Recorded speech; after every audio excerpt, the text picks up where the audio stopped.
비가 대지를 적신다. 빗방울이 열기를 식힐 즈음 어디선가 그들이 나타난다. 가장 낮은 곳에서 가장 느린 삶을 살아가는 달팽이다.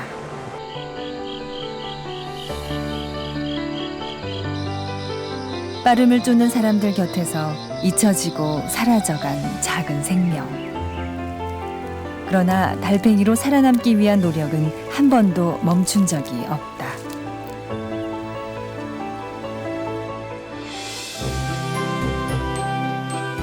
속도를 얻어 풍경을 잃어버린 시대. 유년의 추억 속에 살아있던 그 많은 달팽이들은 어디로 간 것일까? 멈추어 바라보면 무심해진 시선 가까이에 아직 그들이 있다.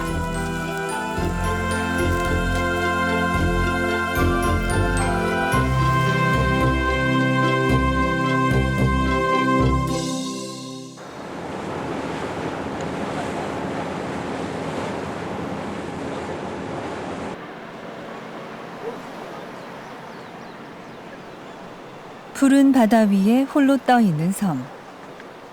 20여 개의 섬으로 이루어진 홍도는 섬 전체가 천연기념물로 지정돼 있다. 200여 가구의 주민들이 살고 있는 마을 주변에서 우리가 찾고 있는 녀석도 어렵지 않게 만날 수 있다.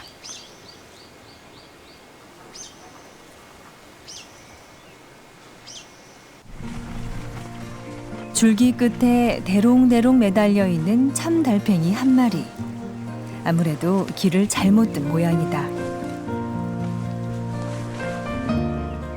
유연한 몸으로 겨우 위기를 벗어난다.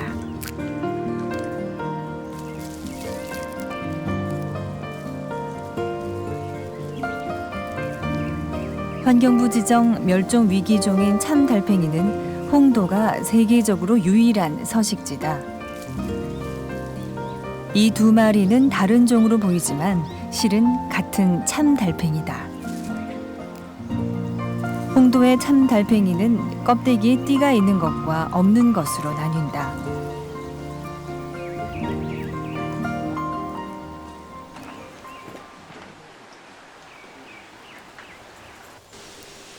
참달팽이는 섬 곳곳에서 발견된다.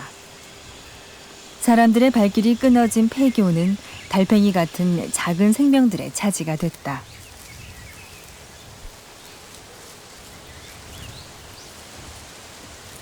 참달팽이는 깊은 숲속보다는 주로 사람이 살고 있는 곳 주변에서 발견된다.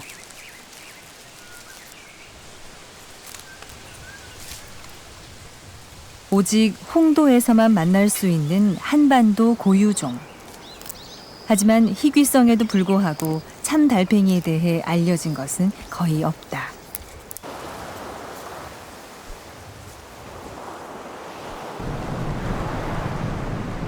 매년 20만 명의 관광객들이 찾는 홍도.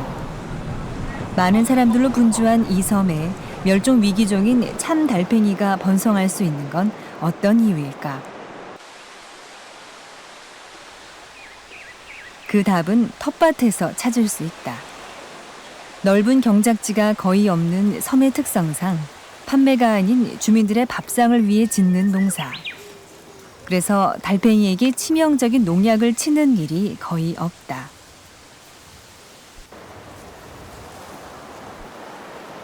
그리고 또 하나의 이유. 바로 마을의 당산숲이다.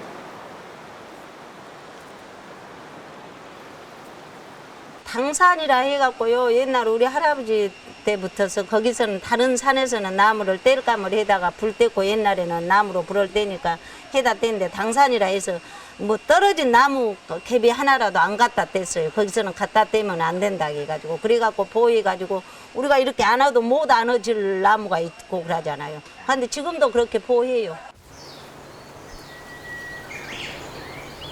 신성한 숲이라 여겨 나무 하나 베지 않고 지켜온 당산숲. 지금도 매년 풍어제를 지내는 숲은 오랜 세월 섬의 생태계를 지키는 역할을 하고 있다. 그 덕분에 관광지로 개발된 뒤에도 연약한 숲의 생명들이 살아남을 수 있었다. 그리고 취재 카메라에 포착된 낯선 달팽이. 국내 미기록종인 달팽이다.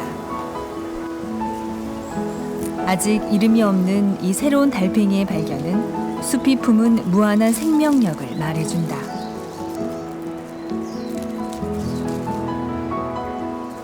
참 달팽이와 미기록종 달팽이까지 당산숲이 있는 한 홍도에서는 달팽이가 대대로 생명을 이어갈 수 있을 것이다.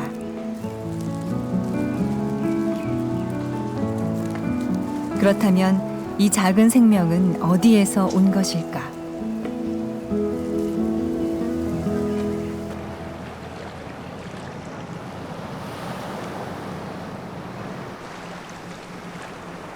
달팽이의 조상은 5억 7천만 년 전 바다에서 나타난 것으로 알려져 있다. 그리고 점차 무트로 올라와 살게 된 것이 지금의 육산 달팽이다. 제주도의 한 어촌 마을. 취재팀은 이곳 바닷가에서 달팽이를 찾아보기로 했다.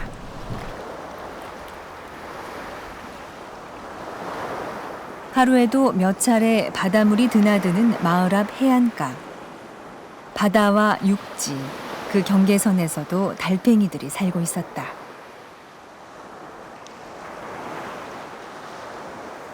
만조가 되면 바닷물이 닿을 듯 말 듯한 지점, 그 비좁은 바위 틈 사이로 작은 생명들이 꿈틀댄다.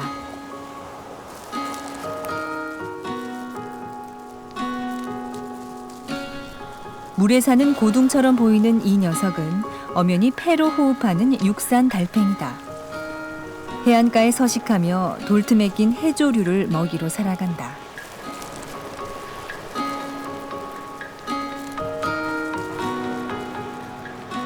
껍데기에 황백색의 띠를 두르고 있는 노랑띠 대추귀 고둥. 모양이 대추를 닮아 그렇게 이름 지어졌다. 이곳에는 대추귀 고둥과에 속하는 달팽이뿐만 아니라 다른 달팽이들도 함께 살고 있다. 이 작은 달팽이도 마찬가지다. 크기가 1cm도 채 되지 않는 배꼽 기수우렁. 이 달팽이는 앞서 봤던 달팽이들과는 달리 아가미로 호흡을 한다. 물속에서 생활하던 흔적을 아직도 간직하고 있는 것이다. 껍데기에 주름이 있는 목주림 고둥 역시 아가미로 호흡한다. 입과 발을 이용해 움직이는 독특한 걸음걸이는 마치 자벌레가 기어가는 것처럼 보인다. 그런데 목주림 고둥 무리를 살펴보면 껍데기의 모양이 조금씩 다른 것을 알 수 있다. 끝이 뾰족한 새끼 달팽이의 껍데기가 자라면서 점차 뭉툭해지기 때문이다. 그래서 어미와 새끼의 구별이 쉽다.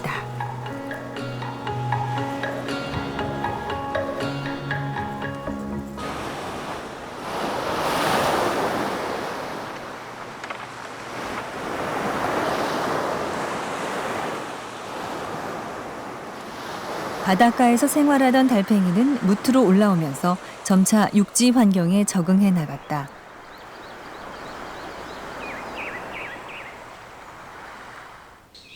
아가미 대신 폐로 숨을 쉬고 껍데기 입구를 막는 뚜껑도 점차 퇴화됐다. 하지만 몇몇은 아직도 그 흔적을 간직한 채 숲에서 살고 있다.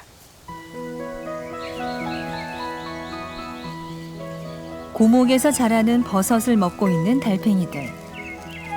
번데기 모양의 폐각을 뒤집어 쓴 번데기 우렁이다. 오래전 바다를 벗어난 달팽이의 몸엔 아직도 뚜껑이 달려있다.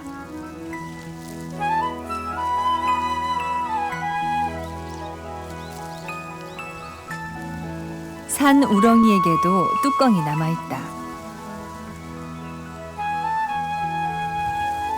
뚜껑은 천적으로부터 몸을 보호하고 몸의 수분이 빠져나가는 것을 막는다.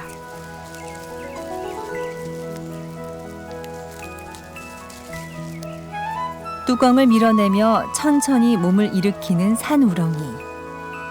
무태에서 사는 대부분의 달팽이가 점액을 붙여서 입구를 막는 것과는 다른 모습이다.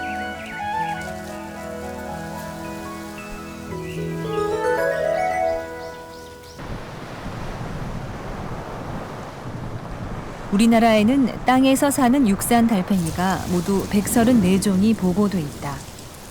그중 절반 가까이가 제주도에 살고 있다. 강수량이 많고 기온이 따뜻한 제주도는 그야말로 달팽이의 천국이다. 한라산 해발 1300m 지점. 나무들이 울창하게 우거진 숲속에서 특별한 달팽이를 발견했다.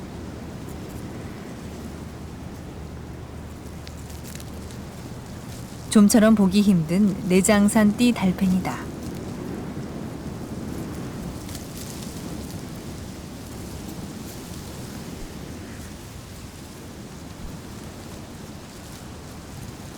한눈에도 화려한 내장산 띠 달팽이의 몸과 껍데기에는 젓갈색의 띠가 둘러져 있다.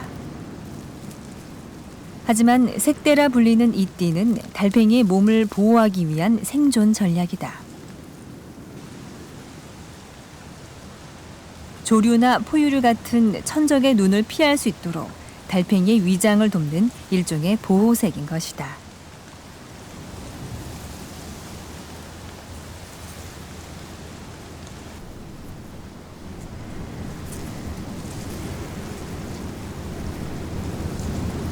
제주도와 남부 해안 지방에는 좀 더 특이한 껍데기를 가진 달팽이가 살고 있다.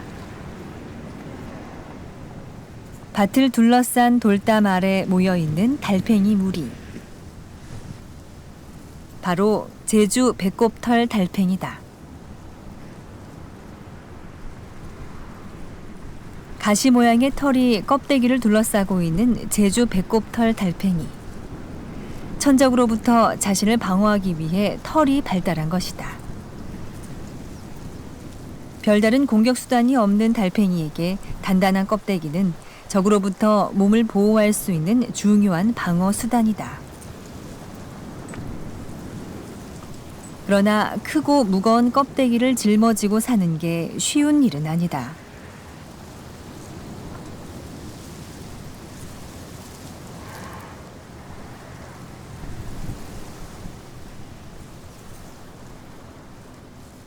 그래서 나타난 것이 껍데기를 벗어 던진 민달팽이다. 껍데기가 없어 집 없는 달팽이로도 불리는 민달팽이. 두 줄 민달팽이의 등에는 잃어버린 껍데기의 흔적이 남아있다. 일반 달팽이보다 두껍게 발달한 외투막은 민달팽이의 몸을 보호한다. 점액의 양도 많아 매끄럽게 빨리 이동할 수 있다. 빠른 속도를 단단한 껍데기와 맞바꾼 셈이다. 깊은 계곡에서 또 한 종의 민달팽이를 만났다.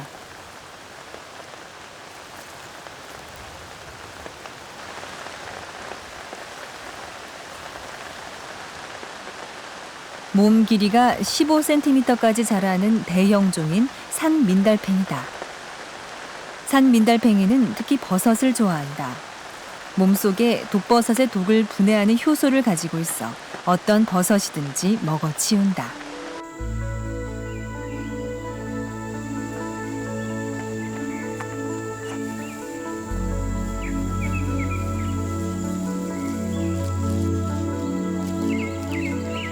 생기 넘치는 6월의 숲. 새로운 생명을 만들기 위해 숲은 더없이 분주하다.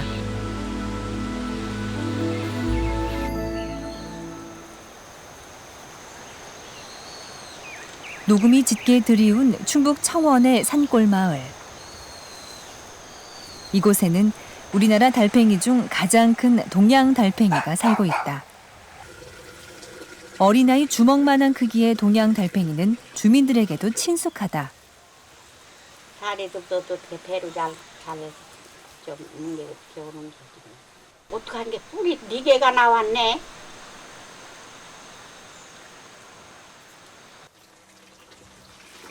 오늘은 운이 좋았는지 호박이 넝쿨채 굴러들어왔다. 한낮의 만찬을 즐기는 달팽이. 귀엽고 어떻게 저런 짐승이 생겼는가 이렇게 생각이 들어가지. 이 마을에는 아직도 옛 모습을 간직한 돌담이 있다. 그리고 이 돌담은 동양 달팽이들에게 훌륭한 보금자리가 되고 있다. 크기가 큰 만큼 눈에도 쉽게 띄는 동양 달팽이. 그래서일까? 동양 달팽이는 1850년경 한국 달팽이 중 가장 먼저 세계에 알려졌다. 당시 우리나라에 잠시 정박했던 영국 해군의 한 군의관에 의해서였다. 남해안 어느 지역에 있는 섬에 상륙을 해서 거기서 동양 달팽이를 채집을 해갑니다. 그래가지고 이 사람이 한 3년이 지난 다음에 영국 그 학회에 이걸 발표를 하게 돼요. 우리나라 달팽이를 대표하는 동양 달팽이. 기어가는 모습을 유심히 살펴보면 두 쌍의 더듬이가 쉬지 않고 움직이는 것을 알 수 있다. 그중 큰 더듬이 끝에 달려있는 눈은 시력이 매우 나빠 빛과 어둠만 구별할 정도. 대신 온도나 바람, 냄새 등을 감지하는 작은 더듬이에 의지해서 장애물을 헤쳐나간다. 달팽이는 미끄러지듯 기어간다. 다리가 없는 달팽이는 발근육 전체를 움직여 앞으로 나아가기 때문에 이동이 느릴 수밖에 없다. 이때 몸에서 분비되는 점액은 험한 길을 매끄럽게 기어갈 수 있는 윤활유 역할을 한다.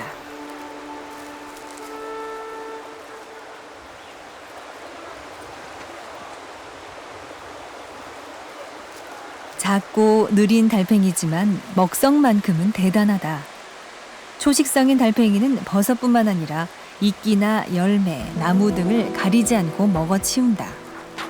엄청난 식성은 이빨과 혀의 기능을 하는 치설이 있기에 가능한 이야기다. 치설을 자세히 보면 작고 날카로운 이빨들이 촘촘하게 배열돼 있다.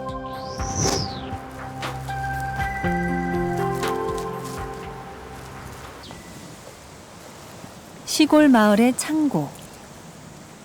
시멘트 건물에 달팽이가 붙어 있다. 석회 성분이 있는 시멘트를 먹기 위해서다. 석회 성분에 포함된 칼슘은 껍데기를 만들고 새끼를 낳기 위해 꼭 필요한 양분이다.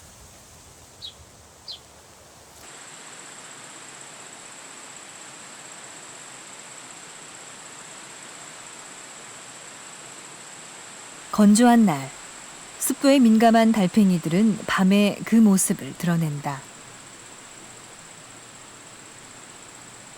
햇빛을 피해 돌틈이나 흙 속에 숨어있던 달팽이들이 일제히 몰려나왔다. 돌담 아래 이끼를 먹느라 여념이 없는 남방 밤 달팽이. 크기가 동양 달팽이의 반도 채 되지 않는 남방 밤 달팽이는 전국적으로 분포되어 있는 종이다. 짝짓기와 산란에는 가장 많은 에너지가 필요하다. 여름 한철 짧은 사랑의 시간이 다가오기 전 충분한 양분을 섭취해야 한다. 작고 느리기 때문에 더 부지런히 내일을 준비해야 하는 것이 달팽이들의 운명. 달빛 속에 잠들지 않는 달팽이들의 밤이 그렇게 깊어간다.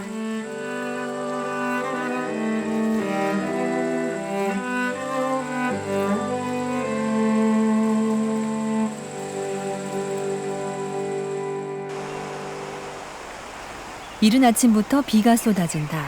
장마가 시작되었다. 달팽이의 짝짓기 시기는 6월에서 8월 사이. 제주밤 달팽이가 마음에 드는 상대를 만났다. 여름날의 로맨스가 시작된 것이다.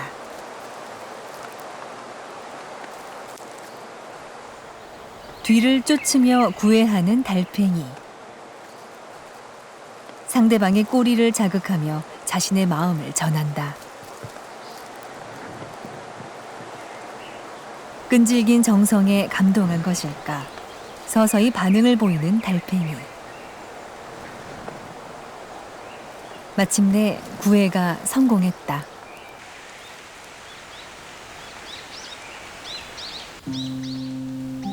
동양 달팽이 한 쌍도 사랑을 나눌 준비가 한창이다. 대부분의 달팽이는 암수 한 몸인 자웅동체지만 더 좋은 후손을 얻기 위해 서로의 정자를 받아 수정을 한다. 짝짓기 중 달팽이의 몸에서 뭔가가 나와 상대방을 찌른다.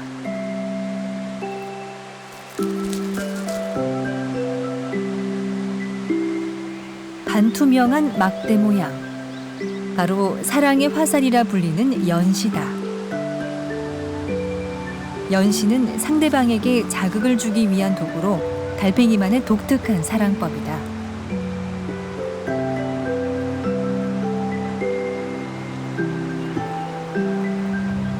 연시의 자극이 끝나면 달팽이들은 서로의 생식공 속에 자신의 정자를 전달한다. 대개 정자 교환이 끝나기까지 달팽이의 짝짓기에 걸리는 시간은 2시간 남짓.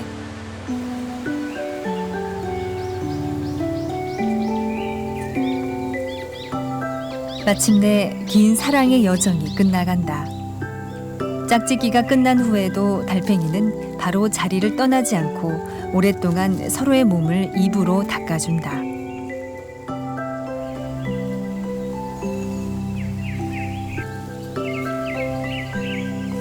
달팽이들의 짝짓기는 다른 상대를 만나 평균 5번 정도 반복된다.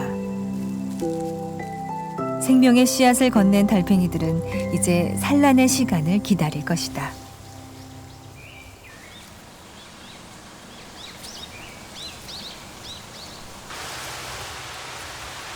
그러나 달팽이에게 여름은 사랑의 계절만은 아니다.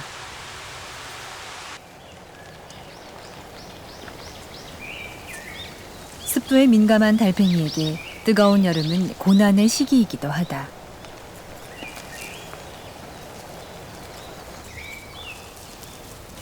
달팽이는 호흡공으로 몸속에 공기를 넣어 호흡을 한다. 이때 폐의 역할은 몸을 둘러싸고 있는 외투막이 담당한다. 습도가 높아야 숨을 쉴 수 있는 달팽이. 달팽이가 습기를 좋아하는 것도 그런 이유 때문이다. 그러나 밤 달팽이의 경우에는 조금 다르다.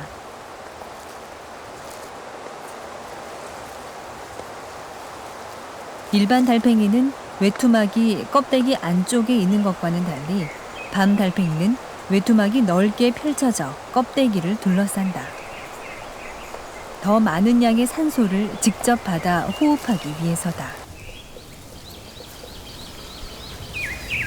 태양의 열기가 절정에 이르고 건조한 날이 계속되면 달팽이는 여름잠에 들어간다. 달팽이는 점액으로 껍데기의 입구를 막고 나무나 바위, 낙엽에 몸을 붙여 이중으로 외부와 차단을 한다. 몸에서 수분이 빠져나가는 것을 막고 온도를 유지하기 위해서다. 달팽이는 추운 겨울에도 겨울잠을 잔다. 달팽이에게 껍데기는 건조함과 더위, 추위를 막아주는 만능의 집인 셈이다.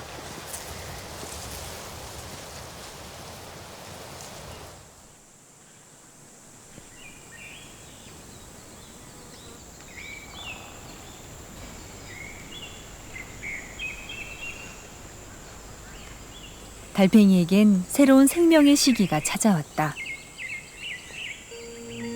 짝짓기를 한 지 한 달. 달팽이가 산란을 시작한다.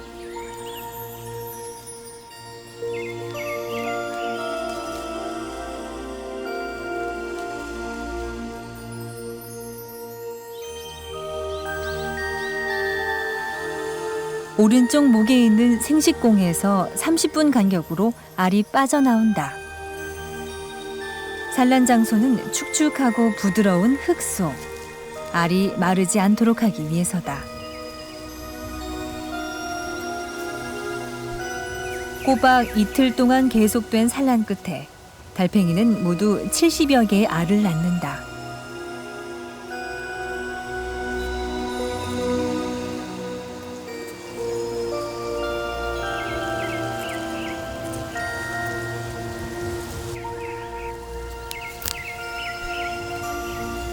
산란 20일 후 마침내 알 속에서 생명의 기운이 꿈틀거린다.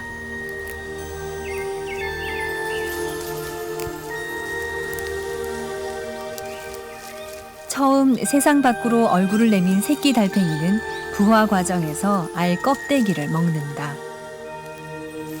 칼슘이 풍부한 알 껍데기는 어린 달팽이가 손쉽게 얻을 수 있는 최고의 영양식이다. 무사히 알에서 깨어났지만 아직은 약하기만 한 작은 생명들. 이들 중 몇 마리가 어른 달팽이로 살아남을지는 아무도 장담할 수 없다.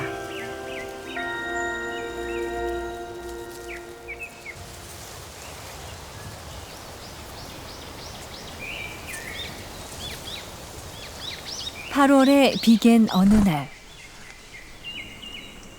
그늘진 풀숲에서 동양 달팽이를 만났다. 어미 몸에는 새끼 달팽이가 올라타 있다. 투명했던 몸의 색이 제법 선명해졌다.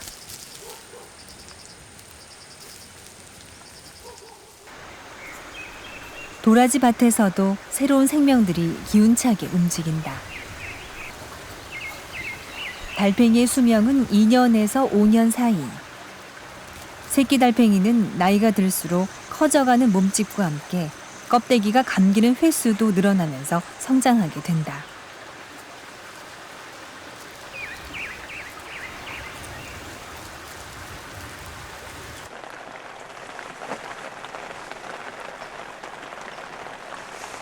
제주도의 농촌 마을. 비가 오자 달팽이들이 돌담 위로 몰려나왔다. 흔히 명주 달팽이라고 불리는 달팽이는 우리나라에서 가장 흔히 볼 수 있는 녀석. 오랜만에 내리는 비에 한껏 여유를 즐기고 있지만 농민들에게 달팽이의 출현은 심각한 문제다. 아이고, 저는요 농촌에 사나요. 그것이 우리 농작물 피해라보나요. 다 죽여버려야 돼요. 그러고 밑강낭에 달팽이 또 약을 해야 돼요. 지금 달팽이 죽으라고. 늦은 밤 상추밭에 달팽이가 모여들었다. 달팽이는 숲속보다는 주로 사람이 사는 곳 근처에 살면서 뜨거운 한낮에는 땅속에 숨어 있다가 습도가 높아지면 나와서 밭작물들을 닥치는 대로 먹어치운다. 농민에게 달팽이는 결코 반갑지 않은 손님이다. 해충의 피해를 막기 위해 농약 사용이 증가하면서 달팽이가 살 수 있는 공간이 없어지고 있다.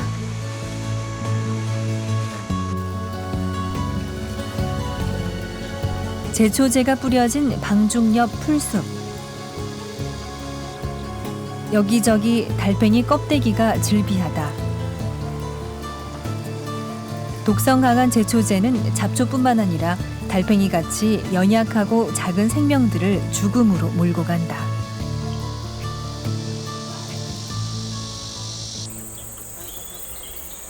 달팽이의 사라짐은 생태계에 어떤 영향을 미칠까? 1982년부터 반딧불이 서식지로 보호받고 있는 전북 무주의 숲.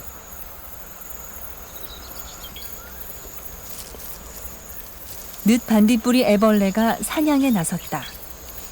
성충이 되기 전까지 왕성한 식욕을 자랑할 시기. 사냥의 표적은 달팽이다. 늦 반딧불이 애벌레는 꼬리 끝에 있는 빨판으로 달팽이의 몸에 달라붙어 달팽이의 큰 더듬이를 공격한다.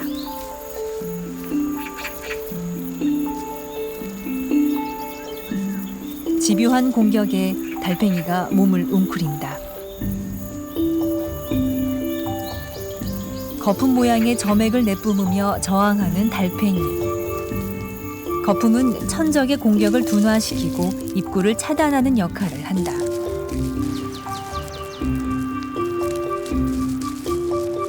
거품이 얼굴에 묻은 애벌레는 섣불리 다가서지 못한다.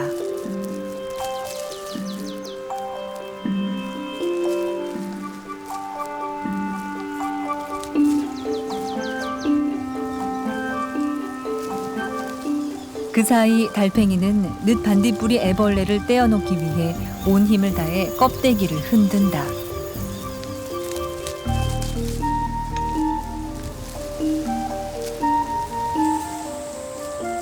그러나 애벌레는 쉽사리 물러서질 않는다.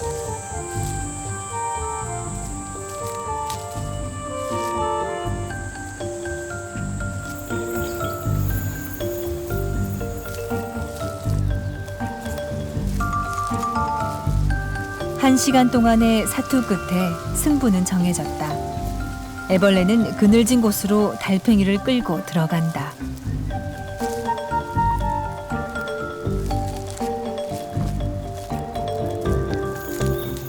그런데 최근 반딧불이 생존에 빨간불이 켜졌다. 바로 달팽이의 개체 수가 급격히 줄어들었기 때문이다.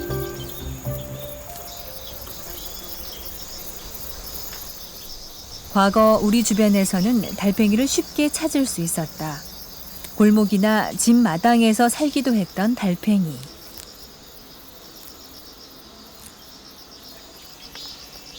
그러나 지금은 제주도와 같은 일부 지역을 제외하면 시골에서조차 이 달팽이의 모습을 발견하기란 쉽지 않다. 예전보다는 그 농작물을 키울 때 아무래도 농약의 영향도 많이 있을 거고요. 그러다 보면 달팽이의 개체수도 줄어들 거고, 당연히 그 달팽이가 없어지면은 달팽이를 먹이로 먹고 사는 원문산 반딧불이라든지 늦반딧불이는 당연히 멸종이 될 수밖에 없죠.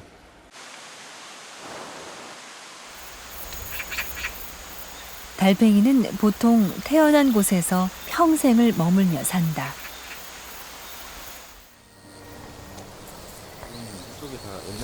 사람들의 무관심 속에 달팽이가 사라진 곳이 있다. 전북 김제시의 새만금 지역. 과거 넓은 갯벌이 펼쳐져 있던 이곳은 수많은 생명들이 살아가는 생태의 보고였다. 그러나 방조제로 물길이 막히면서 이 지역 생태계에는 변화가 찾아왔다. 발을 끄집어내서 그 수분에 의해서 미끄러져 가야 되는데 못 갈 수 있는 윤활 역할을 할 수 있는 공간이 없어져 버린 거죠. 이곳에서 살던 동식물 중엔 멸종 위기종인 대추귀고등도 포함돼 있었다.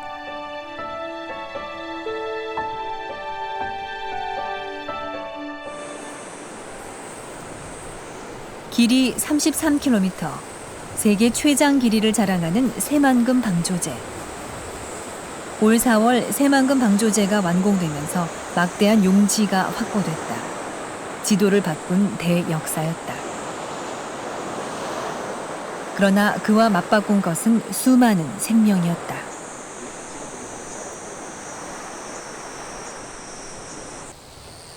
바닷물이 들어오지 않으면서 생태계 환경에 변화가 일어났고 무수한 생명이 새만금을 떠났다.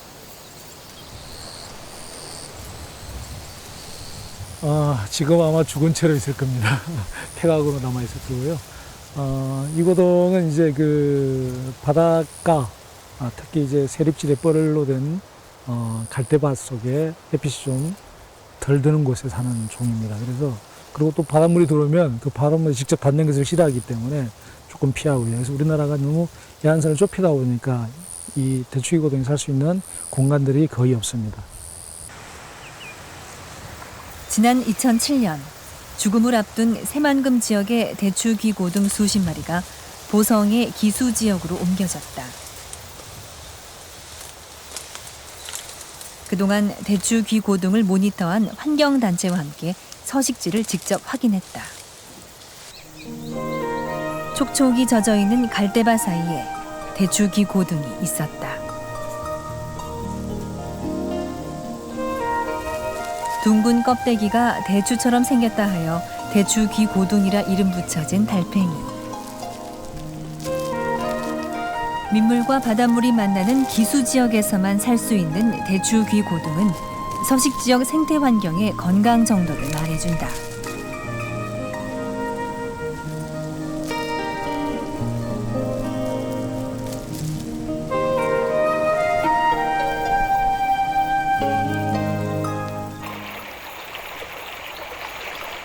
대추귀 고등이 살고 있는 갈대숲 바로 옆 냇가에는 달팽이의 사촌이라 할 수 있는 기수갈고등이 살고 있다. 기수 지역에서 서식하는 이 두 종이 살고 있는 곳은 전국적으로도 손에 꼽을 정도다. 그만큼 대추귀 고등과 기수갈고등이 살 수 있는 서식지가 부족하다는 것이다.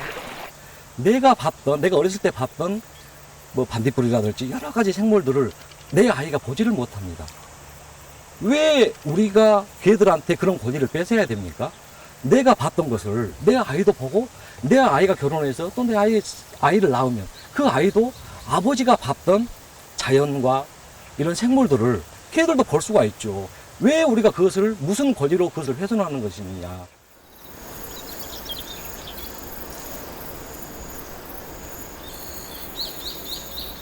취재팀은 참 달팽이 서식지인 홍도를 다시 찾았다. 새로운 아침을 즐기러 나온 달팽이들. 그 속에 어느덧 성큼 자란 새끼 달팽이들도 있었다. 이 땅의 달팽이들이 그래왔듯 느리지만 치열하게 살아갈 작은 생명들. 그러나 달팽이의 내일은 여전히 위태롭다.